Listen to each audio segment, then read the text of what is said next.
नमस्कार मित्रों, आपकी अपनी कोचिंग सुमन हिंदी क्लास में आपका हार्दिक अभिनंदन है। आज मैं 4 सितंबर 2021 को DSSB फीमेल TGT हिंदी का जो पेपर हुआ था उसके 25 प्रश्न लेकर आपके समक्ष उपस्थित हूँ। ये वीडियो पार्ट 2 है। इससे पहले वीडियो में मैंने 1 से 25 तक के प्रश्न बनाए थे। आज हम देखेंगे 26 से लेकर 50 तक के प्रश्न। तो देखते हैं इन प्रश्नों को। प्रश्न 26, निम्न में से किस रचनाकार का असली नाम सैयद इब्राहिम है? 1 रहीम, 2 सूरदास, 3 मलूकदास, 4 रसखान। इसका विकल्प 4 सही है, रसखान। रसखान जी का असली नाम सैयद इब्राहिम है। ये बहुत बड़े कृष्ण भक्त कवि हुए हैं। ये रीतिमुक्त काव्यधारा के कवि हैं। इनकी प्रमुख रचनाएं हैं सुजान रसखान और प्रेम वाटिका। ये इतने बड़े कृष्ण भक्त कवि हुए हैं कि जिन्ना के शायद कोई हिंदू कवि नहीं हुआ होगा। इसीलिए भारतेंदु हरिश्चंद्र जी ने इनके ऊपर यह पंक्तियां कही हैं। इन मुसलमान हरिजनन पर कोटिक हिंदू वारिये। इन मुसलमान हरिजनन पर कोटिक हिंदू वारिये। इसका अर्थ ये है, ये इतने बड़े हरिजन हुए हैं, हरि के भक्त हुए हैं कि इन पे करोड़ों हिंदू जो है, इन मुसलमान कवि पर करोड़ों हिंदू न्यौछावर किए जा सकते हैं। देखेंगे अगला प्रश्न। प्रश्न 27, हम दीवानों की क्या हस्ती है, आज यहाँ कल वहाँ चले। पंक्तियाँ किस रचनाकार की हैं? 1 रघुवीर सहाय, 2 अज्ञेय, 3 जयशंकर प्रसाद, 4 भगवती चरण वर्मा। इसका विकल्प 4 सही है, भगवती चरण वर्मा।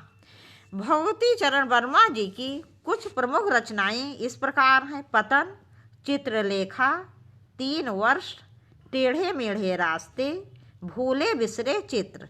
देखेंगे अगला प्रश्न। प्रश्न 28, निम्न में से किसका जन्म 1469 ईस्वी में कार्तिक पूर्णिमा के दिन पंजाब के तलवंडी गांव में हुआ था? निम्न में से किसका जन्म 1469 ईस्वी में कार्तिक पूर्णिमा के दिन पंजाब के तलवंडी गांव में हुआ था? 1 अर्जुन देव, 2 गुरु गोविंद सिंह, 3 गुरु नानक देव, 4 गुरु तेग बहादुर। इसका विकल्प 3 सही है, गुरु नानक देव। गुरु नानक देव निर्गुण काव्यधारा या संत काव्यधारा के प्रमुख कवियों में से एक हैं या संतों में से एक हैं। और इनका जन्म 22 सितंबर 1469 को 1469 ईस्वी में दिया है। और तिथि या तारीख क्या थी? 22 सितंबर 1469 को कार्तिक पूर्णिमा के दिन पंजाब के तलवंडी गांव में हुआ था। और वहाँ पे कौन सी नदी थी? रावी नदी। रावी नदी के किनारे ये बसा हुआ था। तो 22 सितंबर 1469 को रावी नदी के किनारे तलवंडी गांव में इनका जन्म हुआ था, जो इस समय वर्तमान में कहाँ है? पाकिस्तान में है। वर्तमान में यह पाकिस्तान में है और ननकाना साहब के नाम से प्रसिद्ध है। देखेंगे अगला प्रश्न। प्रश्न 29, हिंदुस्तान की एकता के लिए हिंदी भाषा जितना काम उससे हिंदुस्तान की एकता के लिए हिंदी भाषा जितना काम देगी उससे बहुत अधिक काम देवनागरी लिपि दे सकती है। यह किस महापुरुष का मत है? एक बार मैं और रिपीट कर देती हूँ प्रश्न को। हिंदुस्तान की एकता के लिए हिंदी भाषा जितना काम देगी उससे बहुत अधिक काम देवनागरी लिपि दे सकती है। किस महापुरुष का मत है? 1 James Prinsep, 2 John Marshall, 3 John egg fleet, 4 आचार्य विनोबा भावे। इसका विकल्प 4 सही है, आचार्य विनोबा भावे। देखेंगे अगला प्रश्न। प्रश्न 30, हिंदी शब्द सागर किसके द्वारा संपादित ग्रंथ है? 1 श्याम सुंदर दास, 2 डॉक्टर नगेंद्र, 3 पंडित रामचंद्र शुक्ल, 4 हजारी प्रसाद द्विवेदी। इसका विकल्प 1 सही है, श्याम सुंदर दास। नागरी प्रचारणी सभा काशी के द्वारा हिंदी शब्द सागर का संपादन हुआ था। इसका प्रथम प्रकाशन 1922 से 1929 के बीच हुआ था और इसके प्रथम संपादक श्याम सुंदर दास जी थे। इसके कई संपादक हुए लेकिन प्रथम संपादक जो थे ये श्याम सुंदर दास जी थे, इसलिए इन्हीं का नाम इसमें आएगा। देखेंगे अगला प्रश्न।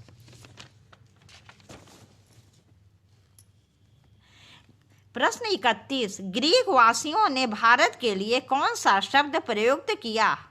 1 इंडानिया, 2 इंडिया, 3 हिंदेशिया, 4 इंडोनेशिया। इसका विकल्प 2 सही है, इंडिया। देखेंगे अगला प्रश्न। प्रश्न 32, केशव कठिन काव्य के प्रेत हैं। यह कथन किस आलोचक का है? 1 विद्यापति, 2 हजारी प्रसाद द्विवेदी, 3 राहुल सांकृत्यायन, 4 रामचंद्र शुक्ल। इसका विकल्प 4 सही, रामचंद्र शुक्ल। केशव दास जी जो हैं वो रीत काल के रीतबद्ध काव्य धारा के कवि हैं। रीत काल को 3 भागों में बांटा गया है, रीतबद्ध, रीत सिद्ध और रीत मुक्त। तो ये रीतबद्ध काव्य धारा के कवि हैं और रीतबद्ध काव्य धारा के जितने भी कवि हुए हैं अधिकतर उन्होंने अपनी कविता को रस, छंद, अलंकार आदि से बहुत रीत युक्त किया है, बहुत कठिन रस, छंद, अलंकार आदि का प्रयोग किया है। तो केशव दास जी ने जो इनकी रचना है रामचंद्रिका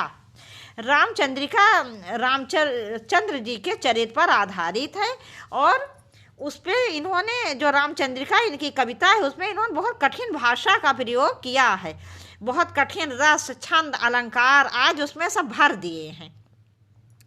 वो इतनी कठिन है रामचंद्रिका जो इनकी रचना है कि वो सामान्य व्यक्ति की समझ में नहीं आ सकती है। तो उसी रचना के ऊपर रामचंद्र शुक्ल जी ने इनको कठिन काव्य का प्रेत ये उपमा दी थी। इसके अतिरिक्त इन्होंने उसमें छंद भी बहुत अधिक कर रखे हैं, छंद भी बहुत बहुत ज़्यादा छंदों का इन्होंने प्रयोग किया है। तो रामचंद्रिका रचना के ऊपर इनको रामचंद्र शुक्ल जी ने कठिन काव्य का प्रेत कहा है, कठिन काव्य के प्रेत की उपमा दी है और रामस्वरूप चतुर्वेदी ने इनको इनकी रचना जो है रामचंद्रिका उसको कहा है छंदों का अजायब घर।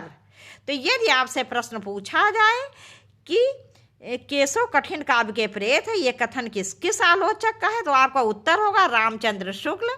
और यदि आपसे पूछा जाए कि रामचंद्रिका को छंदों का अजायब घर किसने कहा है, तो आपका उत्तर होगा रामस्वरूप चतुर्वेदी। तो जो इनकी रामचंद्रिका रचना थी उसमें बहुत कठिन रस, छंद, अलंकार आदि का प्रयोग किया गया है और छंदों का बहुत अधिकता से प्रयोग किया गया है, बहुत कठिन भाषा का प्रयोग किया गया है।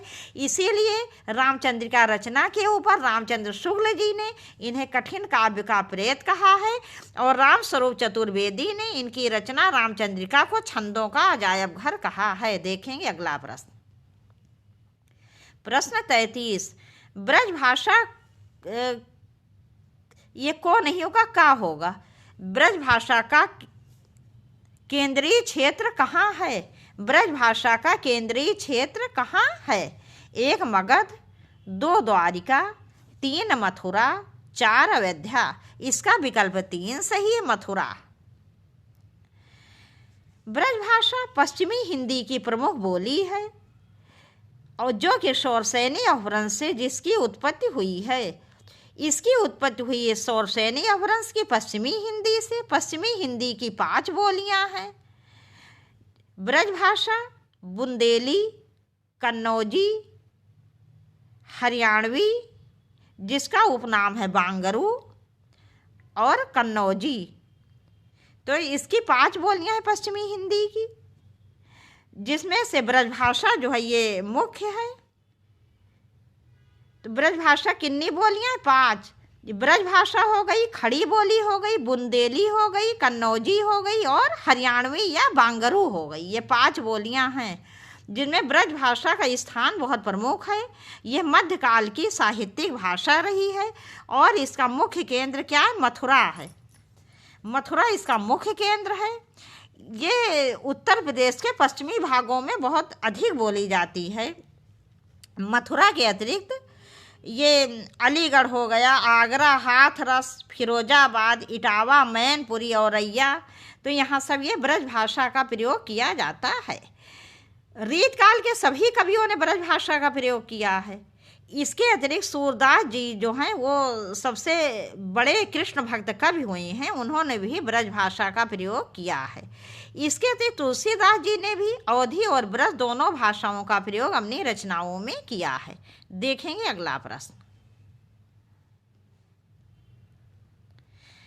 प्रश्न 34, निम्नलिखित में से अवधी का सही उदाहरण है। निम्नलिखित विकल्पों में से अवधी का सही उदाहरण है। एक भाई के दो बेटे हैं। ये छह नहीं, ये हैं होगा, नहीं छह ही लिखा है, इसमें छह ही है। एक भाई के दो बेटे छह, दो एक माँ के दो धीवाड़े छह, तीन एक औरत के दो लड़के थे, चार एक मनई के दुई बेटवे रहीन हैं, एक मनई के दुई बेटवे रहीन है। तो इसका विकल्प 4 सही है। एक मनई के दुई बेटवे रहीन है। ये अवधी का सही उदाहरण है। अवधी पूर्वी हिंदी की बोली है और ये अर्धमागधी अपभ्रंश से आई है। अर्धमागधी अपभ्रंश की पूर्वी हिंदी से अवधी की उत्पत्ति हुई है। यदि आपसे प्रश्न पूछा जाए अवधी कौन सी विभाषा से आई है, तो ये पूर्वी हिंदी की प्रमुख बोली है। और ये कौन से अपभ्रंश से इसकी उत्पत्ति हुई, तो अर्धमागधी अपभ्रंश से। बस आप ये समझ लीजिए कि अर्धमागधी अपभ्रंश के पूर्वी हिंदी से अवधी की उत्पत्ति हुई है। पूर्वी हिंदी की मुख्य 3 बोलियां हैं, अवधी, बघेली और छत्तीसगढ़ी। कितनी बोलियां हैं पूर्वी हिंदी? 3, अवधी, बघेली और छत्तीसगढ़ी, जिनमें अवधी का स्थान सर्वोपरि है। अवधी का प्रमुख क्षेत्र है अयोध्या। फैजाबाद भी था पहले, लेकिन फैजाबाद का नाम भी अयोध्या हो गया, मतलब फैजाबाद क्षेत्र जो है वो अयोध्या के अंतर्गत आ गया है। तो अयोध्या, गोडा, बहराइच, लखनऊ, उन्नाव, रायबरेली और ये कानपुर के भी बहुत से क्षेत्रों में अवधी बोली जाती है। इसके अतिरिक्त भी कुछ स्थानों पर बोली जाती है, लेकिन जो प्रमुख है वो मैंने बता दिया। और प्रयागराज में भी अवधी बोली जाती है। देखेंगे अगला प्रश्न। प्रश्न 35, खुशबू के शिलालेख कविता किस रचनाकार की है? 1 रघुवीर सहाय, 2 सर्वेश्वर, 3 भवानी प्रसाद मिश्र, 4 भारत भूषण अग्रवाल। इसका विकल्प 3 सही है, भवानी प्रसाद मिश्र। भवानी प्रसाद मिश्र जी की कुछ प्रमुख रचनाएं इस प्रकार हैं: गीत फरोश, चकित है दुख, गांधी पंचसती, बुनी हुई रस्सी, त्रिकाल संध्या। तो इस प्रकार से इनकी कुछ मुख्य रचनाएं हैं। देखेंगे अगला प्रश्न।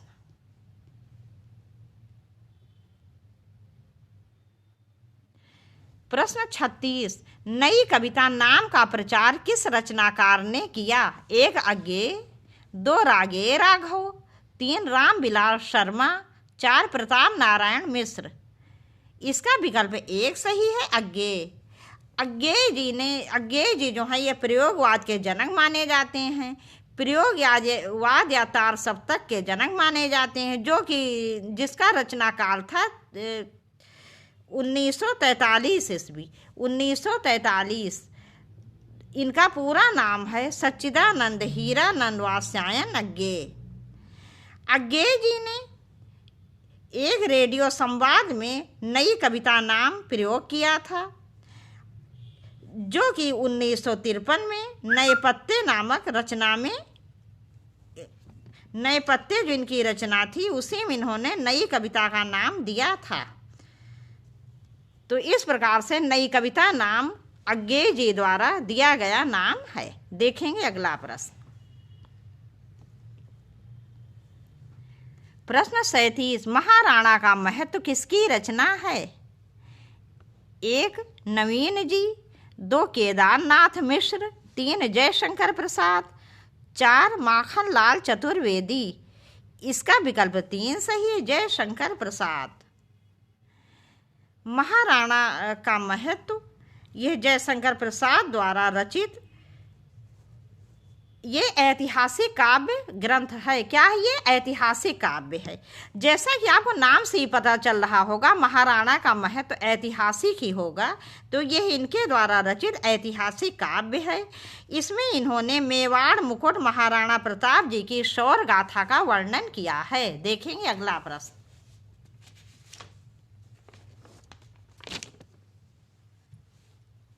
प्रश्न 38, समरस थे जड़ या चेतन, सुंदर साकार बना था, चेतनता एक बिलसती, आनंद अखंड घना था।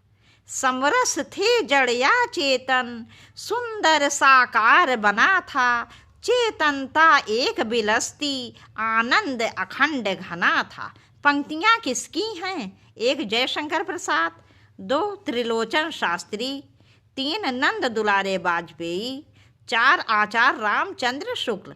इसका विकल्प 1 सही, जयशंकर प्रसाद। यह पंक्तियाँ जयशंकर प्रसाद द्वारा रचित कामायनी महाकाव्य से ली गई हैं। कामायनी जयशंकर प्रसाद जी द्वारा, ये तो आप लोगों को पता होगा, ना पता हो तो जान लीजिए। जयशंकर प्रसाद जी छायावाद के जनक थे। छायावाद के जनक कौन थे? जयशंकर प्रसाद जी। और जो इनका कामायनी महाकाव्य है वो खड़ी बोली का सर्वश्रेष्ठ महाकाव्य है। क्या सर्वश्रेष्ठ या सर्व प्रमुख महाकाव्य है? क्या कामायनी खड़ी बोली का? प्रथम नहीं कहा है मैंने। यदि आपसे खड़ी बोली का प्रथम महाकाव्य पूछा जाए तो होगा प्रिय प्रवास, जिसके रचनाकार हैं अयोध्या सिंह उपाध्याय हरिऔध जी। लेकिन यदि खड़ी बोली का सर्व प्रमुख या सर्वश्रेष्ठ महाकाव्य पूछा जाए तो वो है जयशंकर प्रसाद जी द्वारा रचित कामायनी। तो यह पंक्तियाँ कामायनी महाकाव्य से ली गई हैं। कामायनी में 15 सर्ग हैं। इसके सर्गों की संख्या भी बहुत पूछी जाती है। तो कामायनी में कुल सर्गों की संख्या कितनी? 15। पहले सर्ग का नाम है चिंता और अंतिम सर्ग का नाम है आनंद। ये पहले सर्ग का नाम चिंता और अंतिम सर्ग का नाम आनंद है, क्योंकि हमारे भारतीय संस्कृति की एक विशेषता रही है कि कोई काव्य हो, नाटक हो, कुछ भी हो, उसका जो प्रारंभ होता है वो भले ही चिंता या दुख से हो, लेकिन जो उसका अंत होता है वो सदैव सुखद होता है, आनंदमय होता है। इसीलिए कामायनी का प्रथम सर्ग चिंता और अंतिम सर्ग आनंद है। ये जो आज आप लोग कुछ फिल्में देखते हैं जिसका अंत जो है दुखद हो जाता है, तो वो पाश्चात्य सभ्यता की देन है, ना कि हमारे भारतीय संस्कृति की। देखेंगे अगला प्रश्न।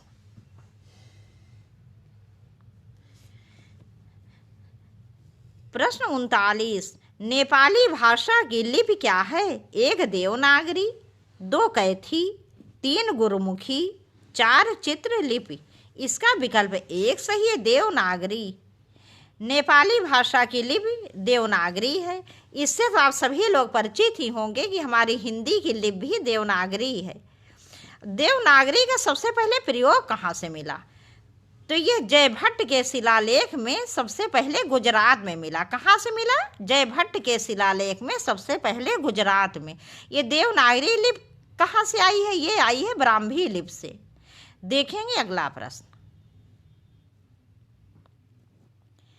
प्रश्न 40, खरोष्ठी लिपि भारत के किस क्षेत्र में प्रचलित है?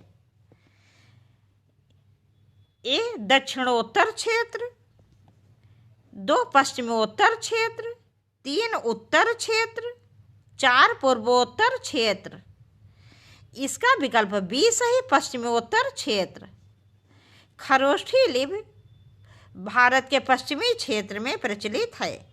ये दाएं से बाएं लिखी जाती है। कैसे लिखी जाती है? दाएं से दाईं तरफ से बाईं तरफ। इसका उद्गम विदेशी लिपि अरामाइक और सीरियाई लिपि से विकसित माना जाता है।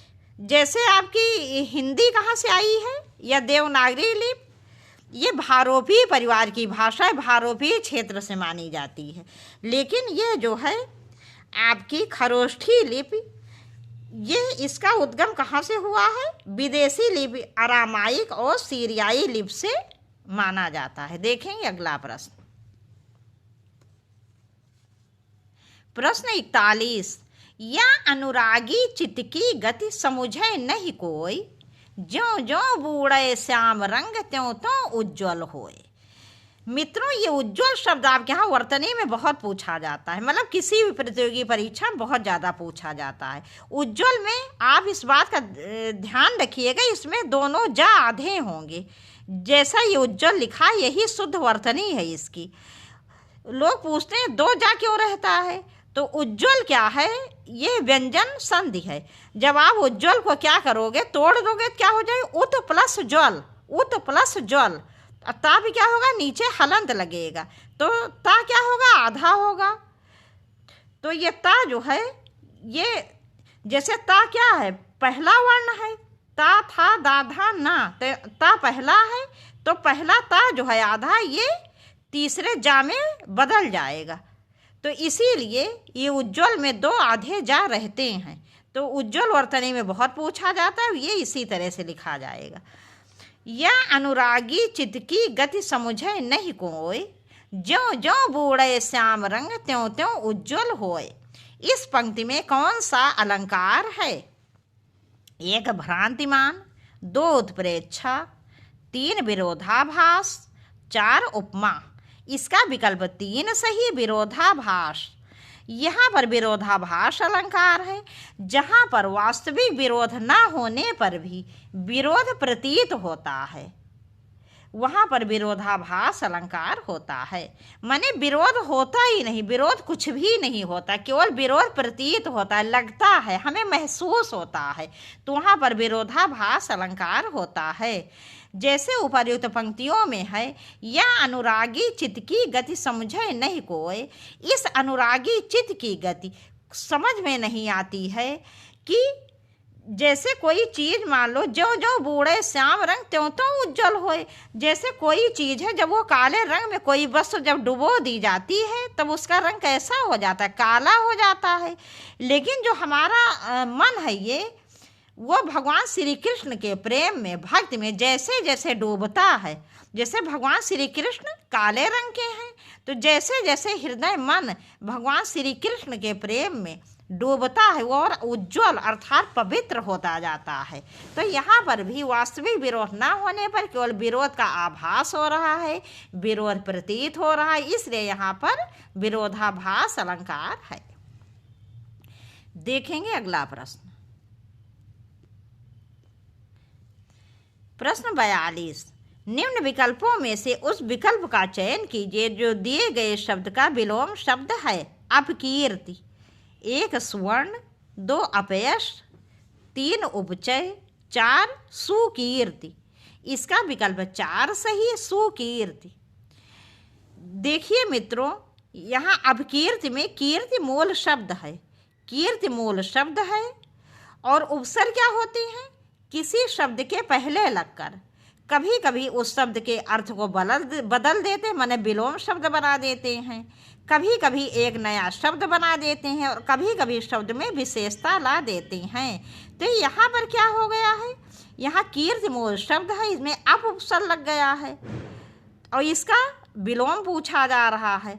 तो कीर्ति मूल शब्द है जिसका अर्थ क्या होता है? यश, और अप उपसर्ग लग गया, तो अप माने क्या होता है? बुरा, तो अपकीर्ति का विलोम क्या होगा? सुकीर्ति। यहाँ पर भी कीर्ति मूल शब्द है, तो अपकीर्ति माने क्या होता है? बुरा, बुरी कीर्ति, माने बुरी प्रशंसा या बुरी प्रसिद्धि। और कीर्ति यहाँ मूल शब्द है, तो सु उपसर्ग लगा क्या हो गया? अच्छी कीर्ति, अच्छा यश। और इसका क्या मतलब हुआ? अपकीर्ति का अपयश, तो अपकीर्ति का क्या होगा विलोम? सुकीर्ति। देखेंगे अगला प्रश्न।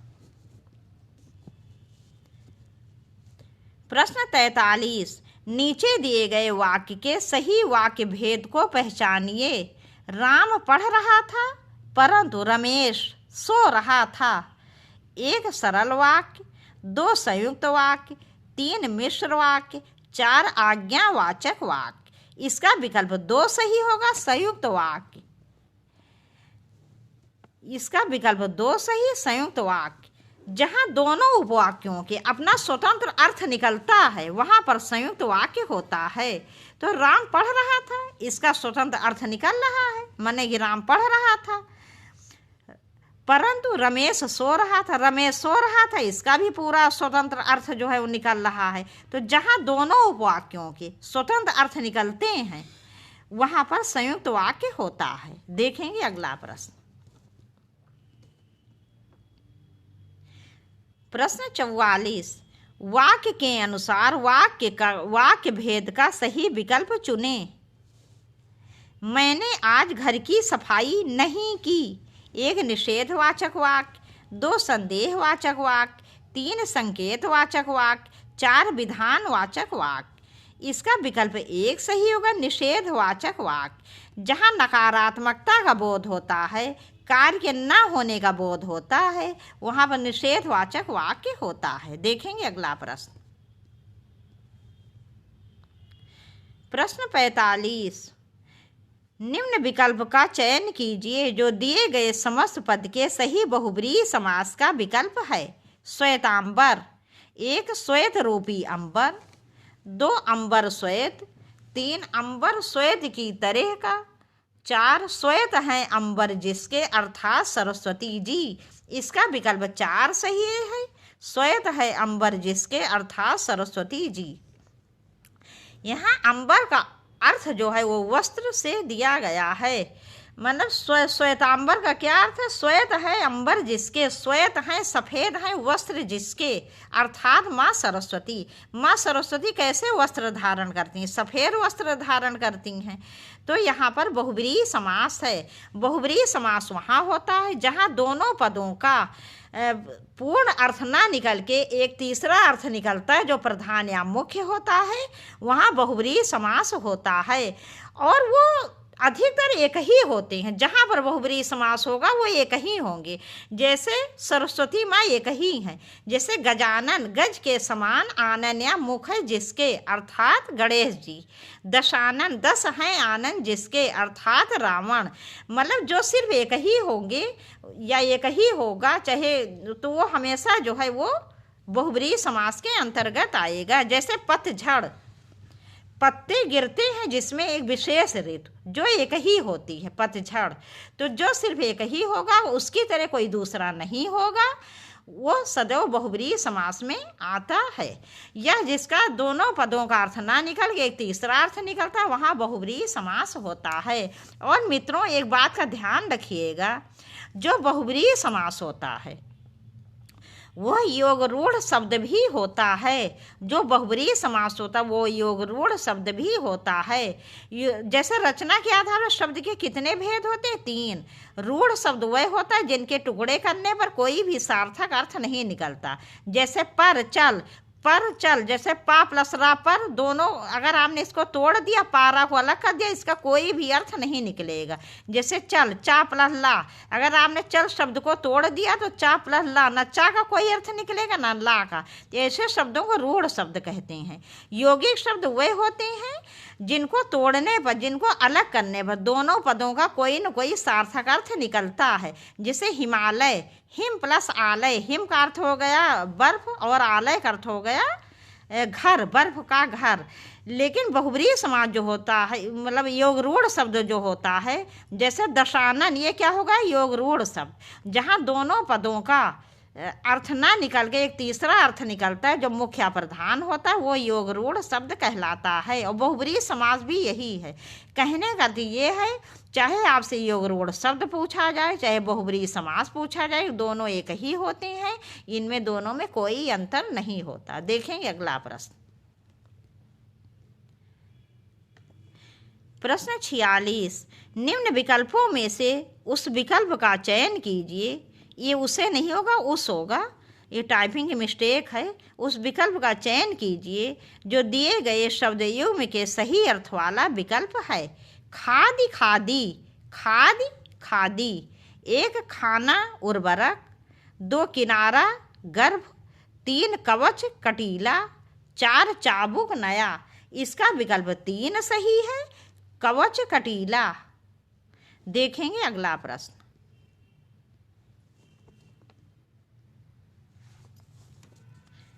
प्रश्न 47, निम्न विकल्पों में से उस विकल्प का चयन कीजिए जो भाववाचक संज्ञा का सही विकल्प नहीं है। नहीं है पूछा गया है इसमें। 1 अध्यापन, 2 शत्रुता, 3 डकैती, 4 भ्राता। इसका विकल्प 4 सही है, भ्राता। इसका विकल्प 4 सही है, भ्राता। और तीनों इसमें भाववाचक संज्ञा है, लेकिन भ्राता शब्द जो है ये जातिवाचक संज्ञा है, ये भाववाचक संज्ञा नहीं। ये विकल्प सही है। भ्राता क्या है? भ्राता का अर्थ होता है भाई। भाई तद्भव है, भ्राता तत्सम शब्द है, तो यह जातिवाचक संज्ञा है। शत्रुता क्या है? शत्रु से शब्द क्या बना है? शत्रुता। शत्रु जातिवाचक संज्ञा है, जिससे शब्द क्या बना है? शत्रुता। डाकू जातिवाचक संज्ञा, जिसे शब्द बना है डकैती भाववाचक संज्ञा, तो डकैती, शत्रुता, अध्यापन। अध्यापक से क्या बन गया? अध्यापन। तो ये तीनों भाववाचक संज्ञा है, लेकिन भ्राता जो है ये जातिवाचक संज्ञा है। भ्राता भाई को कहते हैं। भाई क्या हो गया? तद्भव। भ्राता हो गया तत्सम। तो भ्राता या भाई बहुत सारे होते हैं, ये जातिवाचक संज्ञा है। यदि आपने कह दिया मेरा भाई, तब वो व्यक्तिवाचक संज्ञा के अंतर्गत आ जाएगा। तो इसलिए विकल्प 4 भ्राता सही है। देखेंगे अगला प्रश्न। प्रश्न 48, निम्न विकल्पों में से उस विकल्प का चयन कीजिए जो भाववाचक संज्ञा का सही विकल्प नहीं है। नहीं है इसमें पूछा गया है। 1 रुलाई, 2 छोटा, 3 अध्यापन, 4 सामाजिकता। इसका विकल्प 2 सही है, छोटा। छोटा शब्द भाववाचक संज्ञा नहीं है। छोटा क्या है? विशेषण है। जैसे मान लीजिए किसी लड़के का नाम है मोहन। मोहन छोटा है, तो ये मोहन की विशेषता क्या हो गई? वो छोटा है, तो छोटा विशेषण है और तीनों भाववाचक संज्ञा हैं। देखेंगे अगला प्रश्न। प्रश्न 49, निम्न में से मिश्र वाक्य पहचानिए। 1 उसने जो परीक्षा दी वो 10वीं की थी। 2 तुम कौन सी कक्षा में पढ़ते हो। 3 बच्चे पार्क में खेल रहे हैं। 4 सूर्योदय हुआ और अंधेरा चला गया। इसका विकल्प 1 सही है। उसने जो परीक्षा दी वो 10वीं की थी। ये मिश्र वाक्य है। तो मित्रों, जहाँ जो, जैसे, जिसने, जिसे, इस प्रकार के शब्द आ जाएं, वहाँ पर आप ये समझ लीजिए कि यहाँ पर मिश्र वाक्य ही होगा, कोई दूसरा वाक्य नहीं होगा। दूसरा विकल्प जो है ये क्या है? तो प्रश्नवाचक वाक्य है अर्थ के अनुसार। 3 बच्चे पार्क में खेल रहे हैं, ये रचना के आधार पर सरल वाक्य हो जाएगा और अर्थ के आधार पर क्या हो जाएगा? अर्थ के आधार पर विधानवाचक वाक्य या विधानार्थक वाक्य। 4 सूर्योदय हुआ और अंधेरा चला गया, ये संयुक्त वाक्य होगा। यदि आपको कहीं और शब्द दिखाई दे और अव्यय शब्द कहीं पर भी आप देख लो, तो समझ लो कि 99% यह संयुक्त वाक्य होगा। देखेंगे अगला प्रश्न। प्रश्न 50, वाक्य के अनुसार विशेषण के भेद का सही विकल्प चुनें। कुछ छात्र आज विद्यालय नहीं आए। कुछ छात्र आज विद्यालय नहीं आए। 1 गुणवाचक विशेषण, 2 संख्यात्मक विशेषण, 3 व्यक्तिवाचक विशेषण, 4 सार्वनामिक विशेषण। इसका विकल्प 2 सही है, संख्यात्मक विशेषण। ये संख्यात्मक विशेषण है। संख्यात्मक विशेषण के मुख्य रूप से 2 भेद होते हैं। इसमें क्या होगा कि संख्या का बोध होता है। संख्यात्मक विशेषण में संख्या का बोध होता है। संख्यावाचक विशेषण के 2 भेद होते हैं, निश्चित संख्यावाचक, अनिश्चित संख्यावाचक। तो यहाँ पर किसी निश्चित संख्या का बोध नहीं हो रहा है, इसलिए ये अनिश्चित संख्यावाचक विशेषण है। कुछ छात्र आज विद्यालय नहीं आए, छात्रों की संख्या तो बोध हो रहा है, लेकिन निश्चित संख्या का बोध नहीं हो रहा है। कुछ छात्र आज विद्यालय नहीं आए, मतलब ये नहीं पता चल रहा है कि कितने छात्रों की संख्या निश्चित क्या थी।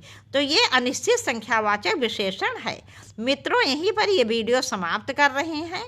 इसके बाद हम जैसे आपके प्रश्न पत्र में 100 प्रश्न आते हैं, इसके आगे के 25 प्रश्न हम आपके समक्ष जल्दी ही लेकर आएंगे।